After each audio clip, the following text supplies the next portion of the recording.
बोलना ही कम्युनिकेशन है, या बोलने के लिए सही तरीके से बोलना, एक परफेक्ट वर्ड्स का चुनाव करना, एक परफेक्ट प्रोनाउंसिएशन के साथ बोलना ही कम्युनिकेशन कहलाता है।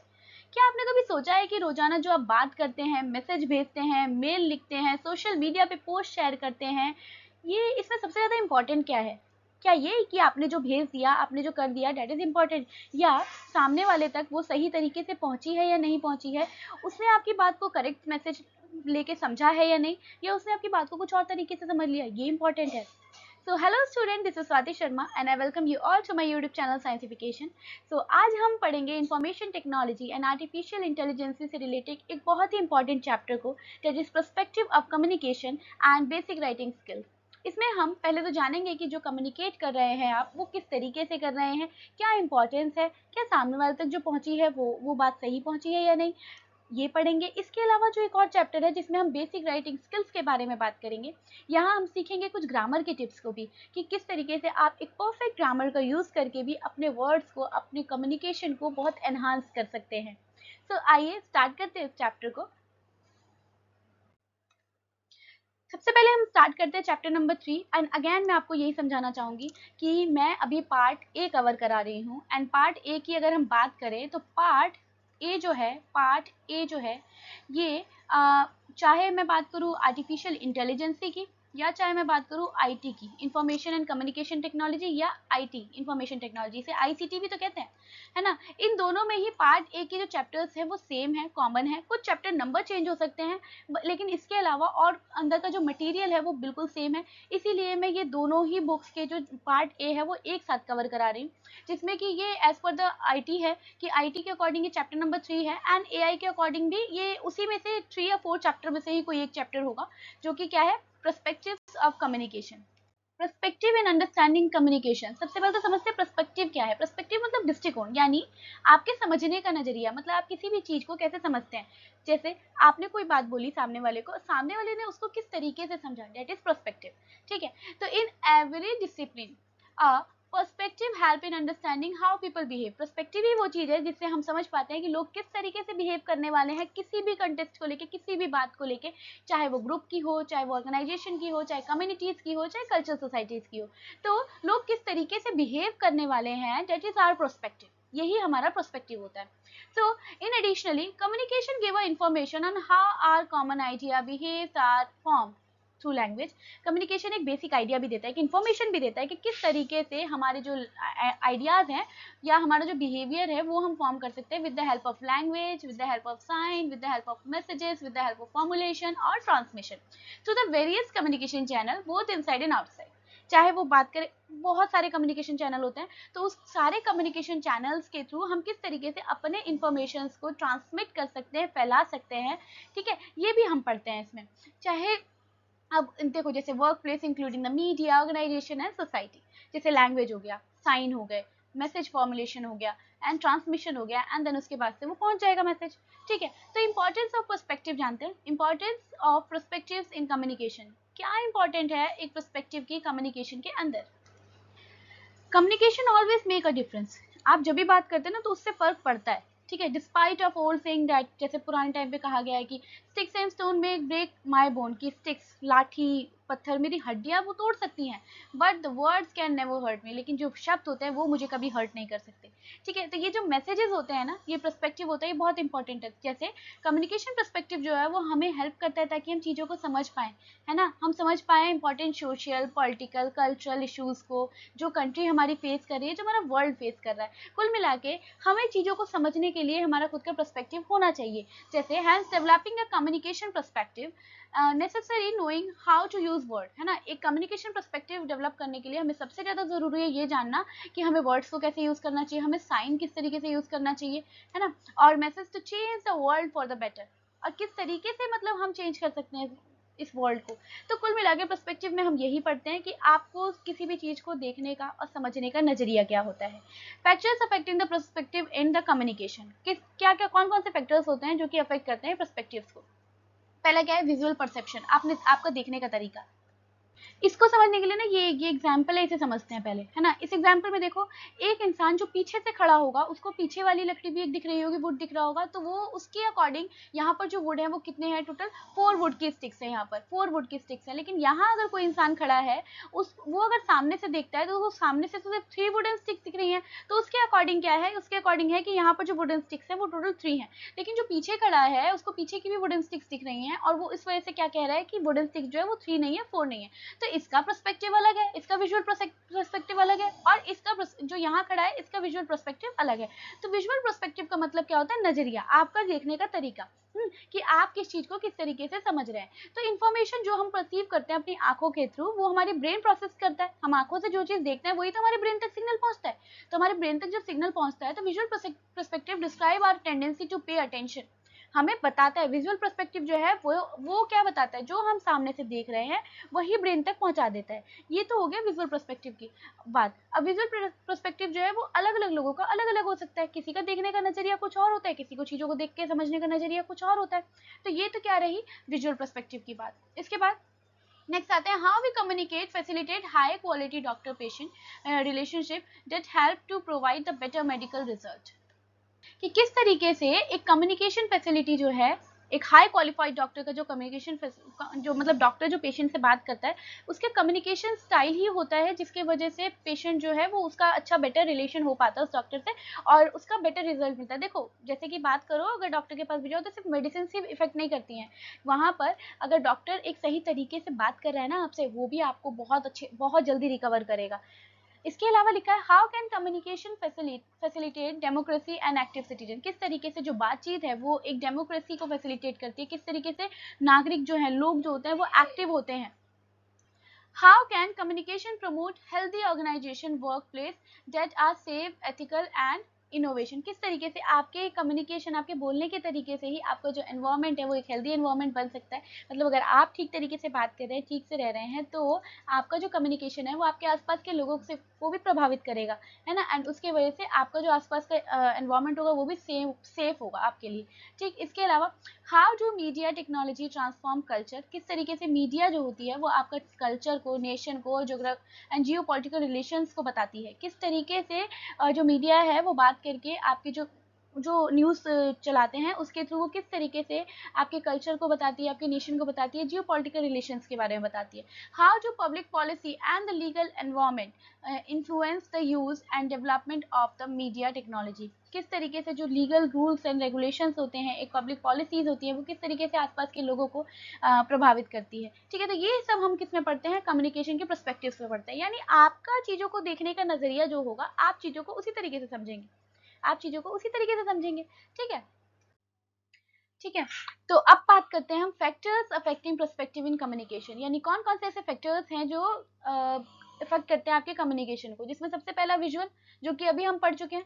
अभी हमने पढ़ा विजुअल पर्सपेक्टिव के बारे में, जिसमें आपके देखने का क्या तरीका है और सामने वाले का देखने का क्या तरीका है इस पर डिपेंड करेगा। ठीक, तो नेक्स्ट बात कर लेते हैं हम लैंग्वेज की। लैंग्वेज का मतलब देखो, I didn't mean it that way, मेरा मेरा वो मतलब नहीं था, लेकिन ये बोलते हैं कि आई अंडरस्टैंड समथिंग एल्स, मुझे कुछ और समझ में आ गया। यहाँ क्या हुआ, जैसे आपने कुछ और बोला, मतलब सामने कोई है उसने मुझे कुछ और बोला, मैं समझ गई इसकी बात को, लेकिन हुआ क्या कि मैं बात तो समझ गई लेकिन मेरे समझने का मतलब अलग था। वो मुझे जो चीज समझाना चाह रहा था वो नहीं समझी मैं कुछ और समझ गई, है ना। तो ऐसा नहीं हुआ कि मुझे समझ नहीं आई बात, मुझे बात समझ में आई लेकिन वो बात नहीं समझ में आई जो एक्चुअल में वो इंसान समझाना चाह रहा था।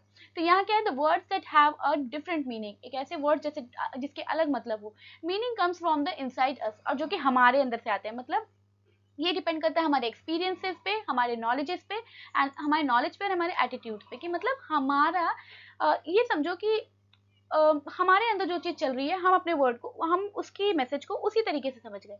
ठीक है, तो it may be miss interrupt message, हो सकता है ये मिस इंटरप्ट हो, जैसे कि वी थिंक वी अंडरस्टैंड, और हमें लग रहा है कि हम समझ चुके हैं, जैसे use the clear words and synonyms that express the idea exact and emotion. तो इस कंडीशन में आपको एक एग्जैक्ट वर्ड का यूज करना चाहिए, एक एग्जैक्ट इमोशन का यूज करना चाहिए, सो दैट सामने वाला इंसान वही समझे जो आप समझाना चाह रहे हैं। ठीक है, तो थर्ड क्या है, पास्ट एक्सपीरियंस। पास्ट एक्सपीरियंस से मतलब समझो कि कोई इंसान है और वो हो सकता है बहुत बुरा हो पहले और आपके साथ आपके साथ अच्छा एक्सपीरियंस ना हो उसका, एंड उसके बाद अचानक से वो आता है आपके पास और उसके बाद फिर वो आपसे अच्छे से बात करने लगता है, वो आपके अच्छे के लिए सोचने लगता है, तो उस कंडीशन में क्या होगा, आपका अगर पास्ट एक्सपीरियंस खराब रहा है उस इंसान के साथ, तो आप यही सोचोगे कि ऐसे कैसे हो रहा है, ये कुछ ना कुछ तो गड़बड़ है। लेकिन वहीं अगर आपका एक्सपीरियंस पहले से अच्छा होगा उसके साथ, कि पहले भी इसने आपके बारे में अच्छा ही सोचा होगा, तो फिर अगर अब वो कुछ अच्छा बोलता है आके, तो बेशक उसका नजरिया कुछ और हो, आप समझेंगे कि हाँ ये इंसान सही बोल रहा है। तो पास्ट एक्सपीरियंस का मतलब यही होता है कि पहले से आपका एक्सपीरियंस क्या रहा है।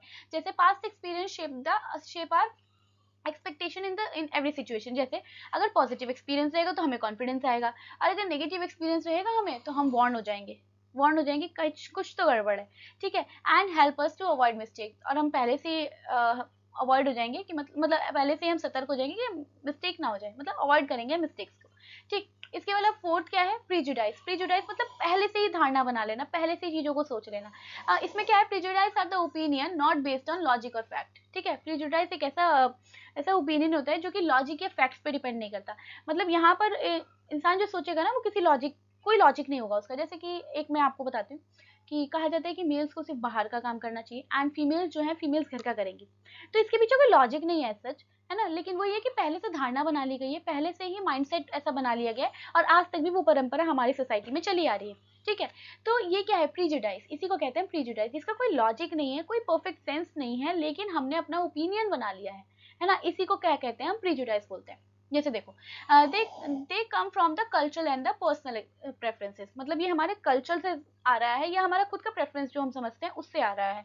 Prejudices become discrimination when we act on it. सही बात है, जब भी प्रीजुडाइज पे हम काम करेंगे तो ये एक भेदभाव दिखाएगा, है ना। जैसे अभी यहाँ पर बॉयज एंड गर्ल्स में भेदभाव हो गया, जो मैंने अभी आपको समझाया था। तो सी एवरी पर्सन और a situation from a new perspective.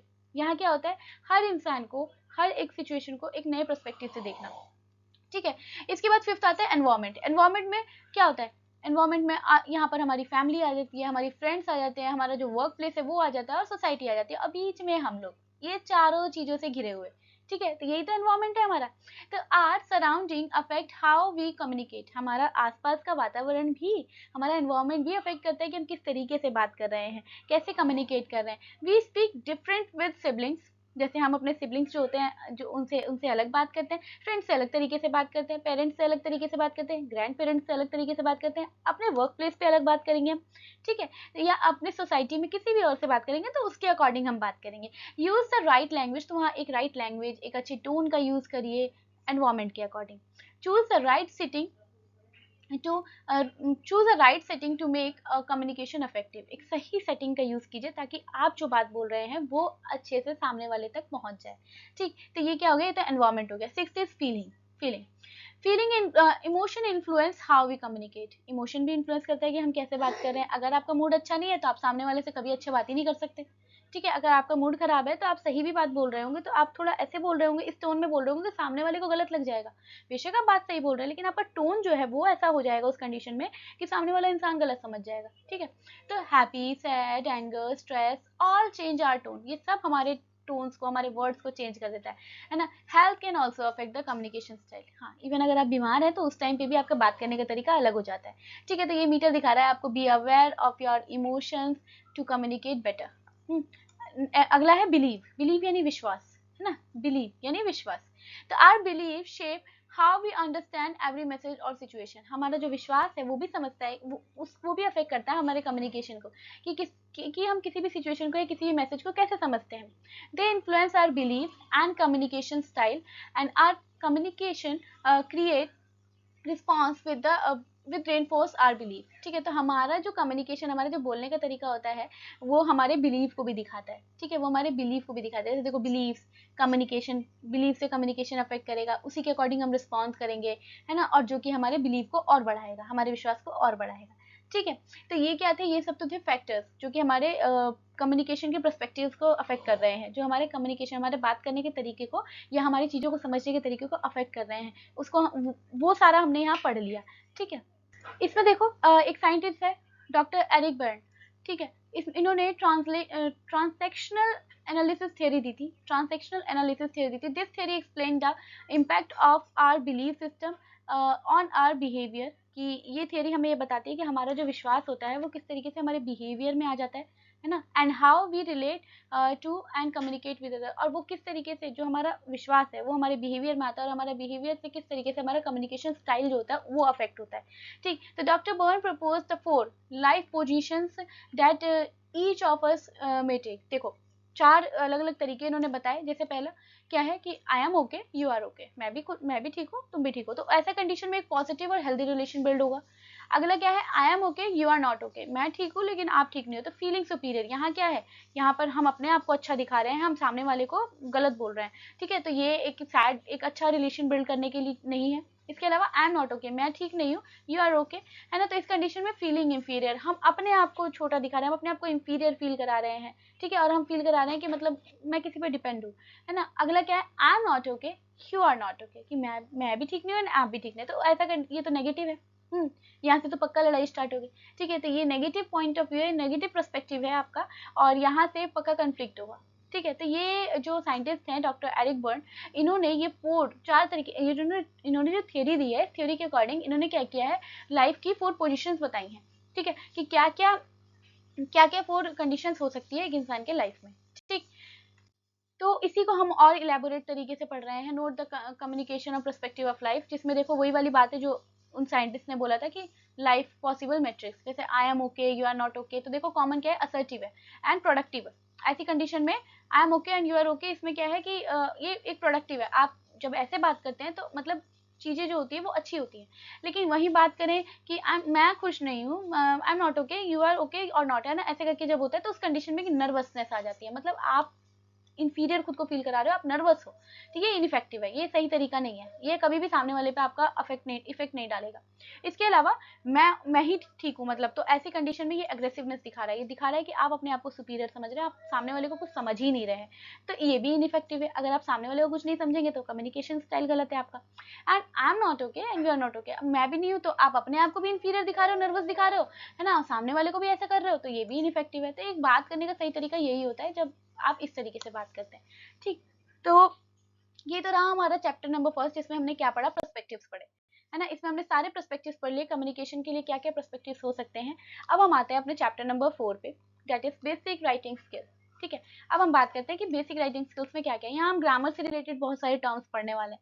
ठीक है, effective writing communication and phrases, effective writing communication and phrases, यहाँ पढ़ते हैं कम्युनिकेशन सक्सेस एंड की चैलेंजेस, कि किस तरीके से हम सही तरीके से बात कर सकते हैं और क्या क्या चैलेंजेस हैं जो कि एक कम्युनिकेशन में बैरियर का काम करते हैं। तो देखो पहला क्या है, सेंडर एंड रिसीवर, तो इसमें ना कंफ्यूजन नहीं होनी चाहिए किसी भी तरीके की, है ना। यहाँ पर क्या लिखा है कि अवॉइड कंफ्यूजन, कंफ्यूजन जो है वो अवॉइड होना चाहिए ऐसी कंडीशन में। ये इसमें क्या लिखा है, अवॉइड कंफ्यूजन, यानी सेंडर हो चाहे रिसीवर हो, पहले तो कंफ्यूजन अवॉइड करेंगे। देन मैसेज विद ईज, सही तरीके से, एक बहुत आसान तरीके से मैसेज भेजना चाहिए। ठीक है, एक आसान तरीके से मैसेज भेजें। जो भी की चैलेंजेस है, जैसे अगर डिले हो रहा है मैसेज जाने में, तो उसको अवॉइड करें, उसको अवॉइड करें। और जब आप उसे अवॉइड करेंगे तो आप परफेक्टली, आप बिल्कुल सक्सेसफुल होंगे। तो अंडरस्टैंडिंग फ्रेजेस, फ्रेजेस अंडरस्टैंड करने के लिए, समझने के लिए देखिए, पहला है डेफिनेशन, पार्शियल मीनिंग। अगर आप इनकम्प्लीट सेंटेंस लिख रहे हैं तो वो क्या है, पार्शियल मीनिंग, यानी इनकम्प्लीट ही मतलब बताएगा आपको। या नो फाइनाइट वर्ब, जैसे कि अर्ली इन द मॉर्निंग, सुबह, ये परफेक्ट पूरा सेंटेंस तो है ही नहीं, इसका मतलब क्या था, लेट इन द इवनिंग, मतलब शाम में, रात लेट होना, तो इसका कोई एग्जैक्ट मतलब नहीं हुआ, कोई पूरा सेंटेंस तो नहीं दिख रहा है। ये हार्ड वर्क, कौन हार्ड वर्क, ठीक है, लेकिन कौन कर रहा है हार्ड वर्क, ये क्या है, ये मैसेज हमें क्या कन्वे कर रहा है, हमें नहीं समझ में आ रहा। Set aside and difficult task, ठीक है, तो ये जो थे, ये सारे एग्जांपल्स थे जो कि इनकम्प्लीट सेंटेंसेस हैं। तो आर दे सेंटेंसेस, क्या ये सेंटेंस है, बिल्कुल भी नहीं, क्योंकि सेंटेंस क्या होता है, सेंटेंस कंप्लीट होता है। ये क्या है, ये तो इनकम्प्लीट है, यहाँ तो कुछ समझ में नहीं आया कि एग्जैक्टली ये वर्ड कहना क्या चाह रहा है। तो देखो, तो क्या ये सेंटेंस है, तो बिल्कुल नहीं, ये सेंटेंस नहीं है। इंपॉर्टेंस ऑफ राइटिंग स्किल्स, देखो 3 पिलर हैं जिसके बिहाफ पे हम एक परफेक्ट तरीके से राइटिंग स्किल्स को समझ सकते हैं। पहला क्या, ग्रामर। आप जब भी लिखेंगे, क्योंकि रिटन रिकॉर्ड अगर कोई है ना तो वो हमेशा रहेगा। रिटन रिकॉर्ड जो होता है वो हमेशा के लिए रहता है, वो प्रूफ के तौर पे यूज़ किया जाता है, तो वो उसके अंदर परफेक्ट ग्रामर यूज़ होनी चाहिए। Use correct grammar, gender, tenses, structures and avoid insult, है ना। मतलब आप इस तरीके से यूज़ करेंगे जब भी रिटर्न, देखो बोल देना मुंह से अलग होता है, मुंह से बोल दिया तो वो कहीं रिकॉर्ड नहीं हो रहा है, कुछ नहीं हो रहा, तो वहाँ पर चीज़ें चल जाती हैं।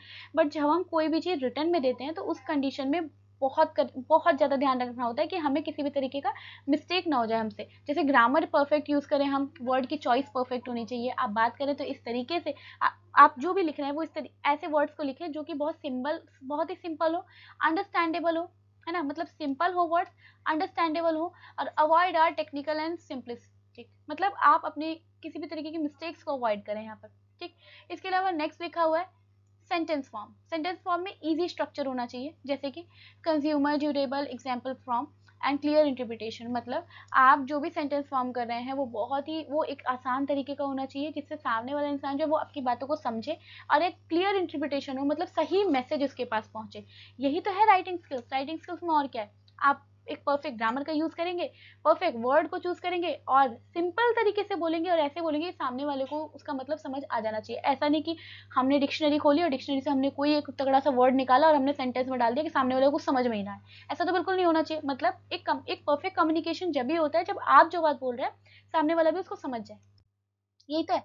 तो देखो अब इसके बाद देखते हैं phrases and sentences. Phrases and sentences में देखो changing a phrase to sentence, किस तरीके से हम फ्रेज को सेंटेंस में चेंज कर सकते हैं। तो फ्रेजेस क्या होता है पहले तो ये समझो, ग्रुप ऑफ वर्ड जो कि अनफिनिश्ड होता है, जो कि पूरे तरीके से खत्म नहीं, मतलब एक परफेक्ट फुल नहीं है ना, इनकम्प्लीट है, form a full unit with in a sentence, ठीक है। फ्रेजेस क्या होता है जिसका कोई पूरा मतलब नहीं बनता, है ना, तो add finite verb, add subject, add some object, है ना। जब आप इसके अंदर एक फाइनाइट वर्ब को इंक्लूड करेंगे, जब आप इसके अंदर एक सब्जेक्ट ऐड करेंगे, जब आप इसके अंदर एक ऑब्जेक्ट ऐड करेंगे, उसके बाद से ये एक सेंटेंस बन जाएगा। यानी फ्रेजेस के अंदर आपको फाइनाइट वर्ब्स यूज करने होंगे, फिर उसके बाद आप इसमें क्या करेंगे, सब्जेक्ट यूज करेंगे, फिर आप क्या करेंगे, कुछ ऑब्जेक्ट भी यूज करेंगे, उसके बाद जाके ये एक कंप्लीट सेंटेंस बनेगा।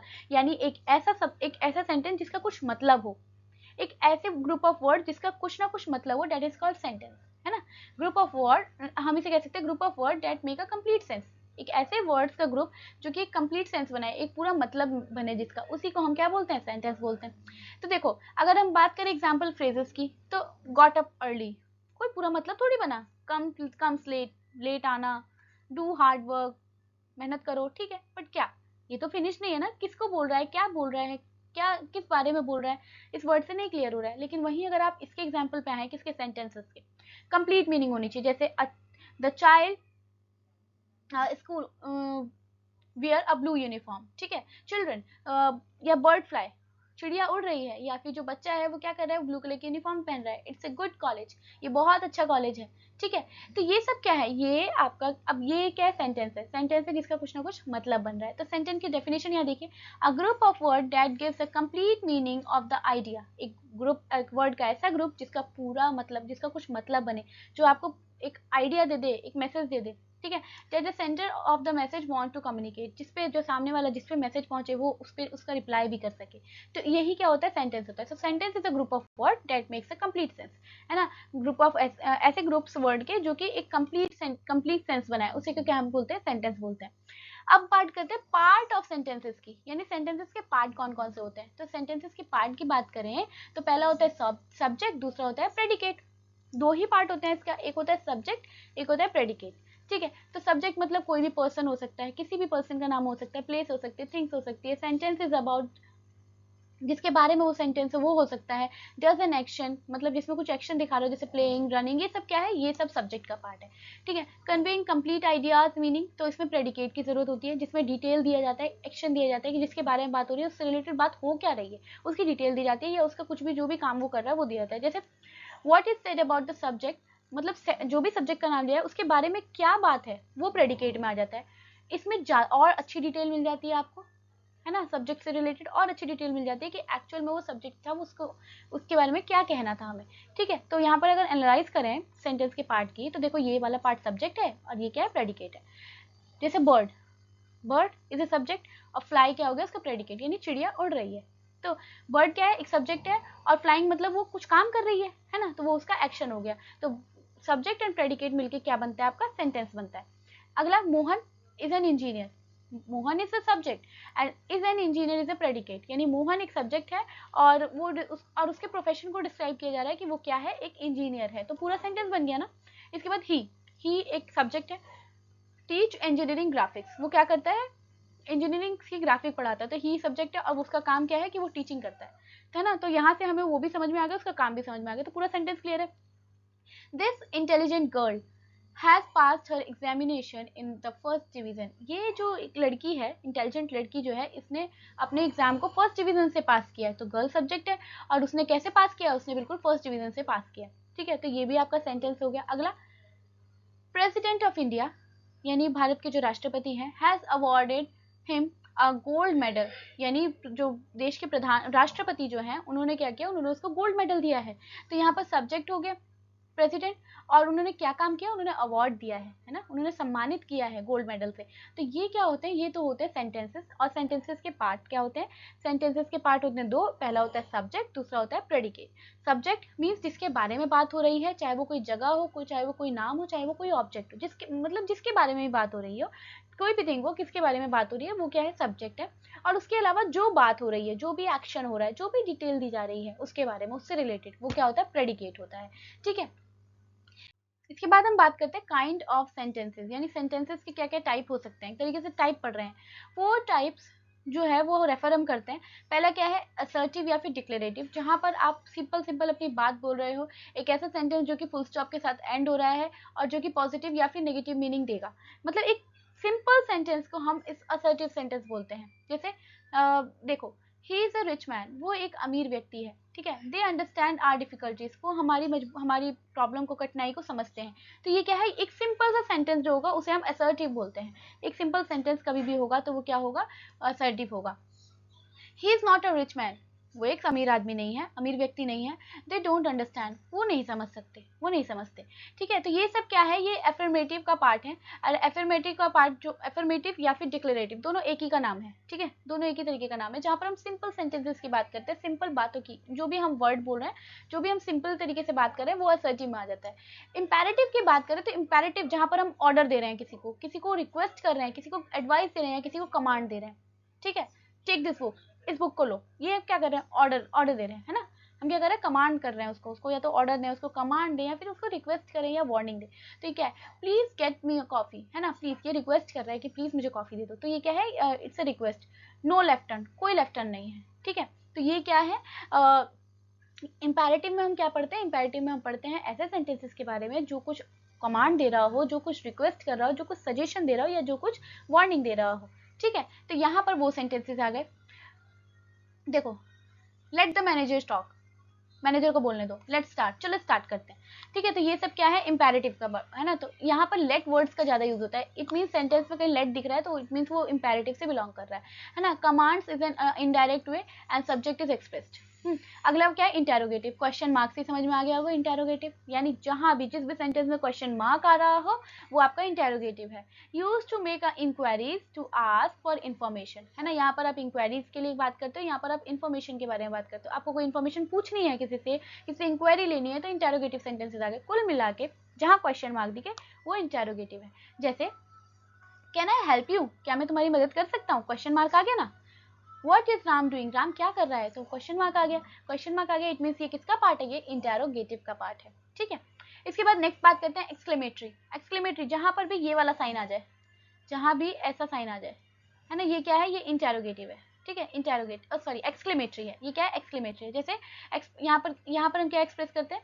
यहाँ पर हम सरप्राइज, जैसे हम सरप्राइज हो गए तो वहां पर आता है, वहां पर ये साइन आता है एडमायरिंग, एडमायरेशन। आप किसी की प्रशंसा कर रहे हैं, है ना। श्योर हो, अगर आप मतलब दुख फील कर रहे हैं बहुत ज्यादा, है ना। तो ये सब क्या है? जहां पर भी आपका बिहेवियर, जहां पर आपके इमोशंस दिखने लगे, ठीक है, तो वहां पर हम इंटेरोगेट एक्सक्लेमेटरी का यूज करते हैं। इसमें सबसे पहले इसमें देखो आता है क्या क्या? उप्स, जैसे हम बोलते हैं उप्स, ये क्या हो गया, है ना। तो ये क्या है? उप्स आया ना, ये क्या? एक्सक्लेमेटरी का पार्ट है। अलास, ब्रावो, ब्रावो मतलब खुश हो गया बहुत ज्यादा, है ना। तो ये सब किसका पार्ट है? ये सब एक्सक्लेमेटरी का पार्ट है। तो ओ, आई ब्रोक माई स्पेक्टिकल्स, ओ मैंने अपने स्पेक्टिकल्स, अपने स्पेक्स को तोड़ दिया। तो ये क्या है? ये एक्सक्लेमेटरी साइन आ गया ना यहाँ पर। तो ये क्या है? ये ओ क्या दिखा रहा है? ये आपका इमोशन को, एक्सप्रेशन को दिखा रहा है। एंड ये साइन जो है, ये साइन जहाँ होगा वहां पर एक्सक्लेमेटरी होगा। How fast the time flies, कितनी तेजी से समय जा रहा है ना। ये आ गया ब्रावो, वी वॉन, है ना, हम जीत गए, खुशी से बोल रहा है ब्रावो। तो यहाँ पर जहां पर भी ये साइन आ जाएगा, जहां ये साइन होगा, वो किससे बिलोंग कर रहा है? वो एक्सक्लेमेटरी साइन, वो एक्सक्लेमेटरी साइन है, और वो एक्सक्लेमेटरी टाइप के सेंटेंसेस से बिलोंग कर रहा है। तो बात करें अगर हम इसके पूरे समराइज करने की, तो डिक्लेरेटिव में हम पीरियड की बात करते हैं, और इंटेरोगेटिव में हम क्वेश्चन मार्क की बात करते हैं, इंपेरेटिव में हम पीरियड और एक्सक्लेमेशन की बात करते हैं, यानी एक्सक्लेमेशन का मतलब साइन की बात करते हैं, एंड एक्सक्लेमेशन की बात करते हैं, एंड एक्सक्लेमेटरी में हम एक्सक्लेमेशन मार्क की बात करते हैं। तो यहाँ से अगर बात करें इंटेरोगेटिव और एक्सक्लेमेटरी, तो ये तो साइन से ही पता चल जाएंगे, इसमें क्वेश्चन मार्क आएगा और उससे एक्सक्लेमेटरी का साइन आएगा। इंपेरेटिव में कमांड, ऑर्डर, रिक्वेस्ट कर रहे हैं तो इंपेरेटिव है, तो बचा जो सिंपल सेंटेंस वो असर्टिव में आ जाता है। ठीक है, तो नेक्स्ट हम बात करते हैं पार्ट ऑफ स्पीच की। पार्ट ऑफ स्पीच का मतलब क्या होता है, देखो, part of speech, the word in English language according to their function in the sentence can be classified into the following 8 part of speech. जैसे पहला है noun, pronoun, adjective, verb, adverb, preposition, conjunction and interjection. तो ये सब क्या है, ये सब है स्पीच के पार्ट। तो सबसे पहले बात करते हैं पार्ट ऑफ स्पीच में नाउन की। नाउन एक ऐसे एक क्या है जिसमें हम किसी के नाम के बारे में बात करते हैं, नेम ऑफ द थिंग्स और अ पर्सन, किसी के भी नाम के बारे में बात करें, जैसे pen, dog, work, music, town, London, teacher and John. मतलब किसी के भी नाम के, चाहे वो किसी जगह का नाम हो, किसी इंसान का नाम हो, किसी का भी नाम हो, तो वो हम किस में पढ़ते हैं, नाउन में पढ़ते हैं। Example, this is my dog, तो यहाँ dog is a noun. He live in my house, मेरे घर में रहता है, ठीक है, तो हाउस इज नाउन हियर। इसके बाद वी लिव इन अजमेर, हम अजमेर में रहते हैं, तो अजमेर इज नाउन। ठीक है, तो पार्ट ऑफ स्पीच में नाउन का मतलब है किसी का भी नाम। नाउन का मतलब क्या होता है, किसी का भी नाम। अगला बात करते हैं प्रोनाउन की। प्रोनाउन मतलब रिप्लेस ऑफ नाउन, मतलब ऐसे वर्ड्स जो नाउन की जगह पे यूज हो सके, जैसे I, you, he, she and some, है ना। तो जैसे कि Tina is an Indian, Tina is an Indian, Tina की जगह मैं यहाँ क्या लिख सकती हूँ, शी लिख सकती हूँ। टीना तो नाउन है, ठीक है, इसकी जगह मैं अगर लिखूँ शी, तो शी इज एन इंडियन, तो शी क्या हो जाएगा, आपका प्रोनाउन हो जाएगा। वहीं शी इज ब्यूटीफुल, वो सुंदर है, तो शी क्या है यहाँ पर, प्रोनाउन हो गया। Next, adjective. बात करें एडजेक्टिव की, तो एडजेक्टिव का मतलब क्या है, डिस्क्राइब अ नाउन, जो नाउन को डिस्क्राइब कर रहा है ना। नाउन को डिस्क्राइब करने वाली चीजों को क्या बोलते हैं, हम एडजेक्टिव बोलते हैं। जो क्वालिटी बता रहा है, बेसिकली जो नाउन की क्वालिटी को बता रहा है, उसे हम क्या बोलते हैं, एडजेक्टिव्स बोलते हैं। जैसे कि an, a, the, some, good, big, red, well, interesting, ये वाला। जैसे आई हैव टू डॉग्स, ठीक है, मेरे पास 2 डॉग्स हैं, and my dogs are big, और मेरे डॉग क्या हैं, बिग हैं। तो उसके पास डॉग कितने हैं, 2 हैं, एंड क्या है, बिग है। तो बिग है तो मीन्स क्या है, ये एडजेक्टिव है उसकी। एंड वर्ब, वर्ब की बात करें, वर्ब में हम पढ़ते हैं काम, काम से रिलेटेड चीज, जैसे डिफाइन एक्शन एंड स्टेट, जैसे to, be, have, to, like, work, sing, can, must. जैसे India is a country, sentences क्या आ गए, India is a country, I like Indians and the bird sang, है ना। तो ये सब क्या है, ये वर्ब के पार्ट है। वर्ब में जहाँ पर एक्शन, जहाँ पर एक्शन डिफाइन किया जा रहा हो, जहाँ एक्शन के बारे में बताया जा रहा है, वो क्या है, वो वर्ब में आता है। अगला क्या है, एडवर्ब। एडवर्ब मतलब डिस्क्राइब द वर्ब। अब वर्ब को भी डिस्क्राइब करने के लिए जो चीजें यूज होती हैं, उसको हम क्या बोलते हैं, एडवर्ब बोलते हैं। यहाँ पर एल वाई करके चीजें ज्यादा आती है, जैसे quickly, silently, well, badly, very, really, soon, ऐसे करके वर्ड्स आएंगे। जैसे माई डॉग ईट क्विकली, तो क्विकली क्या हो गया, ये ईट तो मतलब वर्ब हो गया इसका, एंड क्विकली क्या हो गया, एडवर्ब हो गया। When he is very hungry, hungry यहाँ पर वर्ब क्या हो गया, यहाँ पर वर्ब क्या हो गया, वेरी हो गया। ठीक, इसी तरीके से और भी है, ही ईट्स रियली क्विकली, वो क्या है, बहुत तेजी से खाता है, तो ये क्या हो गया, यहाँ पर क्या हो गया, ये एडवर्ब्स हो गए। इसके बाद क्या, really is adverb here, quickly is adverb here, and eat is verb here. फिर बात करते हैं प्रीपोजिशन की। Preposition, link a noun to the other words in a phrases, clauses and sentences। एक ऐसे वर्ड्स जो कि नाउन को पूरे सेंटेंस से लिंक कर रहे हो, जैसे to, at, after, on, but, although, still, yet. जैसे we went to school on Monday, तो यहाँ टू क्या हो गया, आपका प्रीपोजिशन हो गया। इसके अलावा the cat is under the table, cat कहाँ है, टेबल के अंदर है, तो under is preposition here. Look at the board, board की तरफ देखो, तो at is preposition here. Then बात करते हैं कंजक्शन। कंजक्शन मतलब जहां पर ज्वाइंट किया जा रहा हो दो वर्ड्स को, जैसे join words, phrases and clause. जब दो वर्ड को ज्वाइन करने के लिए बात हो रही हो, तो वो क्या है, कंजक्शन के नाम से जानी जाएगी। जैसे एंड, बट, और, because, so, yet, for, no. जैसे I like tea and coffee, मुझे चाय और कॉफी दोनों पसंद है। एंड क्या हो गया, यहाँ पर कंजक्शन हो गया। It was raining but we went out, है ना, बारिश हो रही है लेकिन हम बाहर गए, तो बट क्या है यहाँ पर, बट यहाँ पर कंजक्शन है। इसके अलावा she was tired yet she studied, बहुत थकी हुई है फिर भी पढ़ रही है, तो येट क्या है यहाँ पर, येट यहाँ पर कंजक्शन है, जो दो सेंटेंसेस को आपस में जोड़ता है।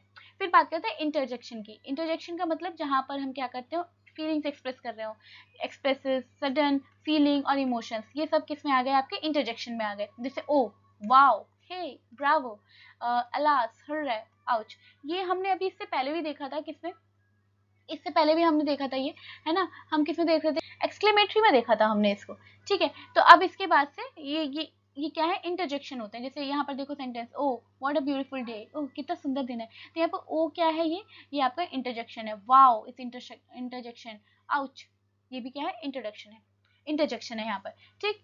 इसके बाद ये तो क्या थे, ये सारे हमने पढ़े क्या, पार्ट ऑफ स्पीच, कि स्पीचेस को किस तरीके से, कितने पार्ट होते हैं स्पीचेस के बेसिकली। इसके बाद हम बात करते हैं use of an article. Article क्या होता है, आर्टिकल जिसमें हम ए एन पढ़ते हैं और द पढ़ते हैं। हमने बचपन में देखा है कि जहाँ पर भी ए ई आई ओ यू आता है वहाँ पर हम ए एन लगाते हैं, उसके अलावा जितने भी बचते हैं कॉन्सोनेंट वहाँ पर ए लगाते हैं, ये हम पढ़ चुके हैं।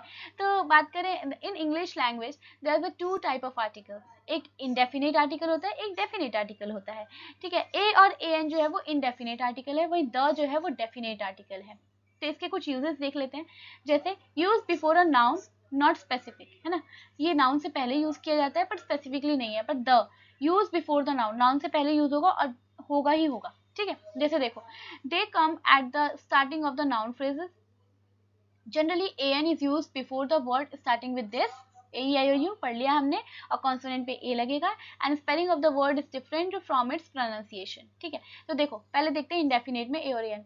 Use before name when preceded by an adjective, जैसे she gave me a good breakfast, कहाँ लग रहा है ये, एडजेक्टिव से जस्ट पहले लग रहा है। कोई भी एडजेक्टिव है, एडजेक्टिव जो किसी की क्वालिटी बताता हो उससे पहले लगता है क्या, ए और ए एन लगता है ये आर्टिकल। तो सेकंड, पहला रूल तो ये हो गया। Second rule, use before a singular countable noun, है ना, मतलब ऐसे नाउन जो कि काउंट, जिसे काउंट किया जा सकता हो, उसके आगे। जैसे the cow is a useful animal, cow क्या है, एक यूजफुल एनिमल है, तो यहाँ क्या है, यहाँ ए लग गया। इसके बाद डू नॉट यूज ए और a an when referring to mankind as a whole, जैसे मैन इज मोर्टल, यानी आप जब भी किसी मैनकाइंड से रिलेटेड चीजें, यानी इंसानियत से रिलेटेड जो चीजें बोल रहे हैं, उसके आगे आप कभी ए और ए एन जैसे आर्टिकल्स का यूज नहीं कर सकते हैं। जैसे मैन इज मोर्टल, है ना, एंड नेक्स्ट क्या लिखा हुआ है कि women is men's better half, यानी इंसान क्या है, इंसान नश्वर है। और सेकंड क्या बोल रहा है, man is man, women is man better half, यानी वुमेन जो होती है वो मैन की बेटर हाफ होती है। तो ये क्या है, एक इंसानियत से रिलेटेड सेंटेंसेस हैं। तो इस ऐसे सेंटेंसेस में कभी भी ए और ए एन का यूज नहीं होता है। उसके बाद next, use before Mr and Miss, Mrs, first name, surname, जैसे example, is there a Rajat working in the account department on your office, क्या आपके यहाँ कोई रजत काम कर रहा है, तो यहाँ पर एक नाम आ गया ना, उसके आगे हम ए और ए एन का यूज कर सकते हैं, ठीक है। इसके बाद देखो, use after word like many, rather, है ना, कोई भी ऐसा वर्ड हो जहाँ पर मैनी आ रहा है, रेदर आ रहा है, सच है, क्वाइट, एक्सेट्रा है, इसके बाद इसका यूज करें। जैसे many a friend of mine is attending the party, मेरे बहुत सारे दोस्त हैं जो पार्टी अटेंड कर रहे हैं, तो यहाँ पर क्या हुआ, मैनी के बाद, मतलब कोई भी ऐसे वर्ड्स होंगे उसके बाद आप ए और ए एन का यूज कर सकते हैं। इसके बाद हम आते हैं द के यूज में। तो use before the noun denoting hospital, temples, ऐसे नाउन्स के आगे इसका यूज कर सकते हैं। देखो जैसे हॉस्पिटल है, टेम्पल्स है, स्कूल है, colleges, prison, etcetera, it not use in their primary purpose. जैसे he has go to the hospital to visit the friend, मतलब ऐसे जो वर्ड्स है ना, इसके आगे यूज होगा द। इसके बाद नेक्स्ट बोल रहा है, use before an adjective, adjective से पहले इसको यूज करना है। In the superlative degrees, superlative degrees में आप जो एडजेक्टिव होगा उससे आगे आप इसका यूज कर सकते हैं। जैसे Michael is the tallest, superlative यही तो होता है, superlative tallest, E S T जो आ जाता है, तो टॉलेस्ट यहाँ लिखा है, तो इससे पहले हमने क्या किया, द का यूज कर लिया। तो सुपरलेटिव डिग्रीज जो होती हैं उससे पहले हम द का यूज कर सकते हैं। इसके बाद use with noun indicating what is unique, such as the sun, the moon, the specific people और thing, कुछ यूनिक चीजों के लिए हम यूज करते हैं द का, है ना, कोई भी यूनिक चीज को डिफाइन करनी है तो हम द का, जैसे द सन राइजेस, यहाँ पर सन है, सन एक यूनिक है, तो यहाँ पर इसके आगे हमने क्या किया, द का यूज कर लिया।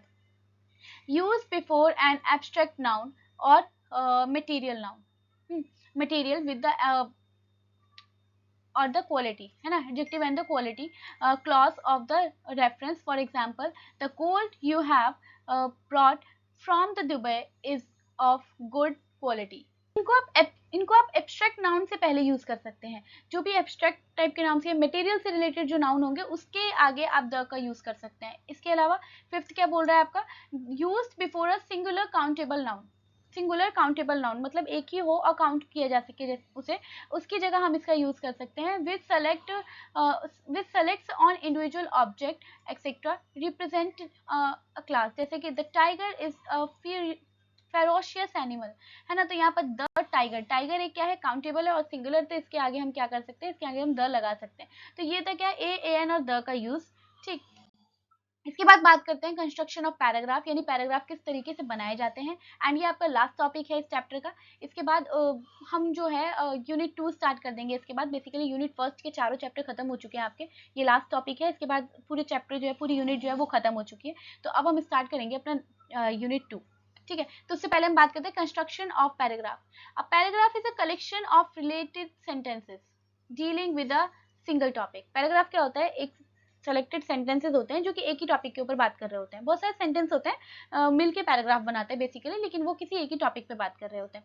Almost every piece of the writing you do, if it is longer than the few sentences, कुछ भी आप लिख रहे हैं अगर वो कुछ सेंटेंसेस से ज्यादा बड़े हैं, है ना, कुछ भी सेंटेंस कुछ एक दो सेंटेंसेस से ज्यादा बड़े हो रहे हैं, then should be the organised into the paragraph, तो उसको हम पैराग्राफ में ऑर्गेनाइज कर सकते हैं। This is because the paragraph show a reader when the subdivision of the writing begins and end, and thus help the reader to see its organization and grasp the main point, है ना। तो इसमें क्या होता है, देखो basically paragraph क्या है, ग्रुप ऑफ सेंटेंसेस है, कुछ नहीं है, ग्रुप ऑफ सेंटेंसेस को ही हम पैराग्राफ बोलते हैं। ठीक है, जिसमें किसी एक ही चीजों के बारे में, एक चीज के बारे में बात हो रही हो। ठीक, इसके बाद देखते हैं why paragraph are important. Paragraph important क्यों होते हैं, क्योंकि help writer to stay on track during the drafting और रिवीजन।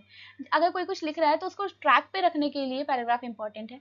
इसके अलावा help reader to follow and understand the piece of writing easily, है ना, यानी जो भी पढ़ रहा है उसको समझने के लिए। मतलब आपने एक सेंटेंस यहाँ लिख दिया, अगला सेंटेंस यहाँ लिख दिया, तो अब समझ नहीं आएगा कि ये इसका पार्ट है या नहीं, लेकिन वही हमने पैराग्राफ पूरा बना दिया, तो अब एक एक सेंटेंस हमें ये समझ में आ जाएगा कि पूरा सेंटेंस, कि जितने भी सेंटेंसेस है सब इस पैराग्राफ का पार्ट है, यानी सब में एक ही कहानी चल रही है। ठीक है, इसके अलावा even brilliant ideas won't be effective if not well organise. मतलब आप चाहे कितनी भी अच्छी बात बोल रहे हो, अगर आपने सही तरीके से सही पैराग्राफ में उसको अरेंज करके नहीं लिखा है, तो आपके उस बात का कोई मतलब नहीं हो जाता। यानी आपका जो प्रेजेंट करने का तरीका है वही गलत होगा, या सामने वाला गलत समझ जाएगा उसको। तो information in paragraph, information paragraph can take many diverse form, कई तरीके की डाइवर्स फॉर्म। जैसे पैराग्राफ में have one lengthy illustration of the general concept, मतलब किसी भी कॉन्सेप्ट के ऊपर एक बहुत लंबा चौड़ा इलिस्ट्रेशन होता है यहाँ पर। ठीक है, और the collection of brief example, कुछ एग्जाम्पल्स का कलेक्शन भी हो सकता है। It might describe a place, ये किसी जगह के बारे में, किसी कैरेक्टर के बारे में, प्रोसेसेस के बारे में समझा सकता है। और describe the causes and effect, ये सब क्या है, पैराग्राफ में आ जाते हैं। और पैराग्राफ शेयर सर्टेन कैरेक्टरिस्टिक्स, सारे पैराग्राफ जो कुछ ना कुछ कैरेक्टरिस्टिक्स शो करते हैं, जैसे यूनिटी और कोहेरेंस। यूनिटी की बात करें तो entire paragraph concern itself with a single focus, जैसे पूरा पैराग्राफ का एक ही फोकस रहता है जिसके बारे में वो बात कर रहा है। ठीक है, as a result paragraph shouldn't start to deviate from the topic. मतलब पैराग्राफ ऐसे इसलिए स्टार्ट नहीं होता कि आपको एक टॉपिक से डेविएट कर दिया जाए, बल्कि इसलिए स्टार्ट होता है ताकि आपको उस टॉपिक के बारे में क्लियर नॉलेज मिल जाए। ठीक है, और develop a new concept. If you start to create a sentence that deviates from the topic of the paragraph, it's time to switch a new paragraph. जब भी अगर आप कोई ऐसा सेंटेंस स्टार्ट कर रहे हैं जो कि आप जिस टॉपिक के बारे में बात कर रहे थे उससे अलग अगर आपने कोई सेंटेंस स्टार्ट किया, तो अब आपका टाइम, अब ये टाइम आ चुका है कि आपको वो पैराग्राफ स्विच करना होगा, क्योंकि अब आप दूसरे टॉपिक के बारे में बात कर रहे हैं, तो वो आप नेक्स्ट पैराग्राफ में करिए। ठीक, इसके अलावा coherent, it help reader understand the paragraph with simplicity, है ना, ये हेल्प करता है पढ़ने वाले को कि वो अच्छे से बहुत बहुत आसानी से पैराग्राफ को समझ सके। Each sentence in a paragraph that is coherent is directly related to the topic. जो भी पैराग्राफ है वो किससे, जो भी सेंटेंसेस है उस पैराग्राफ के अंदर वो क्या होंगे, वो उसी टॉपिक से रिलेटेड होंगे, उसी के मेन कंसेप्ट से रिलेटेड होंगे। The coherent of the paragraph में also depend on how long it, है ना, और ये डिपेंड भी करेगा कि कितना बड़ा है, कितना बड़ा पैराग्राफ है। ठीक है, तो ये तो क्या था, ये आपके पैराग्राफ के कुछ पॉइंट्स थे। इसके बाद देखो मेथड ऑफ डेवलप कोहेरेंस, क्या कोहेरेंस को कैसे डेवलप किया जा सकता है। देखो, रिपीट कीवर्ड्स एंड फ्रेजेस, बार बार उन कीवर्ड्स को रिपीट कीजिए पैराग्राफ में, जैसे be consistent in how you refer to it, especially in the paragraph. Paragraph में आपको कंसिस्टेंसी बहुत ज़रूरी है। आप जो भी बोल रहे हैं, जो भी बात बोल रहे हैं, वो इस तरीके से होनी चाहिए कि वो पैराग्राफ से रिलेटेड ही होनी चाहिए, और कंसिस्टेंटली आपको बोलना होगा उस चीज़ से रिलेटेड, है ना, पैराग्राफ में। इसके बाद वेयर यू डिफाइन और डिस्कस अ की कंसेप्ट, जब भी आप डिफाइन कर रहे होंगे कुछ या कोई की कंसेप्ट बता रहे होंगे, ठीक है, तो paragraph will be connected with this coherence और रिपीटेशन। तो वो जो पूरा पैराग्राफ है ना, वो उस की कंसेप्ट से रिलेट करना चाहिए, वो उस की कंसेप्ट से क्या है, अटैच्ड होना चाहिए। ऐसा नहीं कि आप पढ़ा कुछ और रहे हैं, आपकी डेफिनेशन कोई और शुरू हो गई, ऐसा नहीं हो सकता। तो जो कीवर्ड्स हैं वो हमें से कंटिन्यूअसली हमें पैराग्राफ में जो है वो रिपीट करने चाहिए। इसके अलावा कंसिस्टेंसी बहुत जरूरी है in number, tense, verb and the viewpoint, ठीक है। Maintain the same point of view, tenses and the verb form throughout the paragraph, ठीक है। आपको पूरे पैराग्राफ में आपको वर्ब, आपको टेंस का ध्यान रखना होगा कि जो आपका पैराग्राफ है वो कौन से टेंस में चल रहा है, पास्ट में, प्रेजेंट में, फ्यूचर में, किस टेंस में चल रहा है। ऐसा नहीं हो पास्ट की बात करो अचानक से फ्यूचर पे जंप कर गए, है ना। तो कंसिस्टेंसी बहुत जरूरी है पैराग्राफ को लिखते टाइम या पढ़ते time. Use the transition word और फ्रेजेस, तो यूज ट्रांजिशन वर्ड, ट्रांजिशन बदलाव के लिए, मतलब जब एक चीज से दूसरी चीज पे जा रहे होते हैं हम, तो हमें एक ट्रांजिशन वर्ड्स का यूज करना होता है, ताकि ऐसा ना लगे कि एकदम अभी यहाँ आते हैं और एकदम से जंप करके कहीं और चले गए। नहीं, एक ट्रांजिशन वर्ड होना चाहिए जो कि फ्लो के साथ जो रीडर है उसको दूसरे टॉपिक पे लेके चला जाए, ठीक है। जैसे कि a space between the sentences and between the paragraph to create a smooth flow. एक अच्छे फ्लो के लिए आपको एक ऐसे वर्ड्स का यूज करना चाहिए जो कि आपके एक पैराग्राफ को दूसरे पैराग्राफ, एक पैराग्राफ से आपको दूसरे पैराग्राफ तक जाने में एक फ्लो बना दे। ऐसा ना हो कि उस पैराग्राफ को पढ़ा हमने, उसके बाद हम तुरंत जंप कर गए इस वाले में, बीच में मतलब कुछ और बात चल रही थी और अचानक से कुछ और ही बात शुरू हो गई, ऐसा नहीं होना चाहिए। Use phrases and words like but, first, fall etcetera, ऐसे ऐसे वर्ड्स का, फ्रेजेस का यूज कीजिए। जैसे यूज लिंकिंग वर्ड्स एंड, है ना, लिंकिंग वर्ड्स का यूज करें।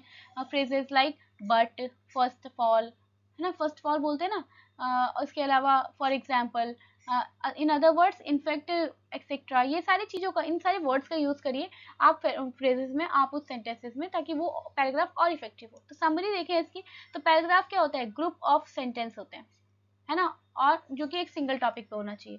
ऐसे ग्रुप ऑफ सेंटेंसेस जो सिंगल टॉपिक पे हो उसे हम पैराग्राफ बोलते हैं।